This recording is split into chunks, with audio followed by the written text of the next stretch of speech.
আমার কথা শোনার জন্য আবারও আপনাদের ধন্যবাদ। ডক্টর ইউনূস বলতেছেন ভবিষ্যতের বাংলাদেশ হবে ন্যায় বিচার, মানবাধিকার ও বাক স্বাধীনতার। হ্যাঁ, এমনই সব কথা নিয়ে তিনি এগিয়ে যাচ্ছেন এই বাংলাদেশকে নিয়ে বিশ্বের দরবারে। এই বিষয়ে প্রথম আলো কী বলতেছে একটু জানি। অন্তর্বর্তী সরকারের প্রধান উপদেষ্টা ডক্টর মোহাম্মদ ইউনূস বলেছেন, আমরা মাত্র ১০০ দিন আগে একটি ঐতিহাসিক রাজনৈতিক পরিবর্তনের সাক্ষী হয়েছিলাম। ভবিষ্যতের বাংলাদেশ হবে ন্যায় বিচার, মানবাধিকার ও বাক স্বাধীনতার। আজ শনিবার সকালে রাজধানীর একটি হোটেলে ৩ দিনের আন্তর্জাতিক সম্মেলন উদ্বোধনের সময় প্রধান উপদেষ্টা এই আশাবাদের কথা জানান। বেসরকারি গবেষণা প্রতিষ্ঠান সেন্টার ফর গভর্নেন্স স্টাডিজ বে অব বেঙ্গল কনভারসেশন ২০২৪ এর আয়োজন করেছে। অর্থনৈতিক বৈষম্য, সামাজিক অবিচার কিংবা জলবায়ু পরিবর্তনের ক্রমবর্ধমান হুমকি সবাই এক একটি বড় বাধা বলে মন্তব্য করেন প্রধান উপদেষ্টা। তিনি বলেন, তবু বাংলাদেশ বারবার দেখিয়েছে কিভাবে প্রতিকূল পরিস্থিতি মোকাবিলা করতে হয়। জুলাই আগস্টের গণঅভ্যুত্থানে তরুণদের ভূমিকার কথা উল্লেখ করে ডক্টর ইউনূস বলেন, আমরা মাত্র ১০০ দিন আগে একটি ঐতিহাসিক রাজনৈতিক পরিবর্তনের সাক্ষী হয়েছিলাম। এটি ছিল ছাত্র জনতার একটি বিপ্লব, যা ১৬ বছর ধরে শাসন করা এক ফ্যাসিস্ট সরকারকে উৎখাত করেছে। এই জন্য ১৫০০ শিক্ষার্থী, শ্রমিক ও সাধারণ প্রতিবাদকারীদের প্রাণ দিতে হয়েছে। আহত হয়েছেন প্রায় ২০,০০০ ছাত্র জনতা।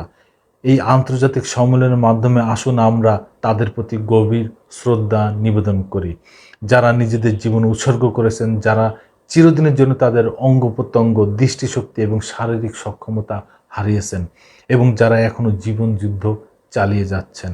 বিদেশি অতিথিদের উদ্দেশ্যে প্রধান উপদেষ্টা বলেন, আপনারা যখন ঢাকার রাস্তায় হাঁটবেন, তখন রাস্তাগুলোর দেয়ালে তরুণদের আবেগ এবং আকাঙ্ক্ষার বহিঃপ্রকাশ হিসাবে আঁকা রঙিন চিত্রকর্মগুলো দেখে মুগ্ধ হবেন। এই চিত্রকর্মগুলো দেখলে যে কেউ তরুণদের সৃজনশীলতার শক্তিকে মুগ্ধ না হয়ে পারবে না। এখানে কোনো ডিজাইনার ছিল না, কোনো কেন্দ্রীয় পরিকল্পনা ছিল না এবং কেউ এর জন্য তহবিলও দেয়নি। এই সভ্যতা আমাদের ব্যর্থ করেছে বলে মন্তব্য করে ডক্টর ইউনূস শুধু পরিবেশের দিক দিয়েই নয়, মুনাফার পিছনে মানুষের মরিয়া হয়ে ওঠাকে এর কারণ হিসেবে তিনি উল্লেখ করেছেন। প্রধান উপদেষ্টা বলেন, দেশের লক্ষ লক্ষ মানুষ আজ পরিবর্তনের দাবি জানিয়েছে। মানবাধিকার, মত প্রকাশের স্বাধীনতা, ন্যায় বিচার ও অন্তর্ভুক্তিমূলক ভবিষ্যৎ গড়ার জন্য সবাই ঐক্যবদ্ধ।